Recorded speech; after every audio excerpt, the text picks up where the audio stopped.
Hey guys, welcome. This is 2020 Mazda CX-5. I would like to show you how to reset the maintenance light or the oil lights. So after changing oil of 4.5 liter 530 synthetic, now we get inside the vehicle. I'll show you. So we just turn the key on without starting the engine. It's nothing to do on both sides of the steering wheel control here. So push on the home button, and this one for going back, and you can select this way and push down like an enter.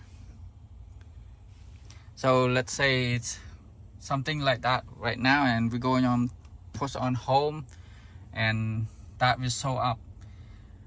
So if you just roll this like this, right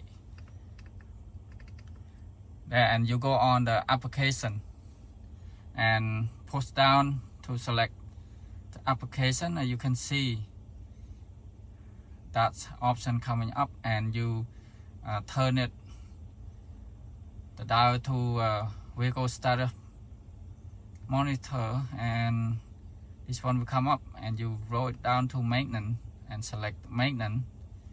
You can see schedule rotate tires and oil change is 0 kilometer now, it's past due, and select oil change.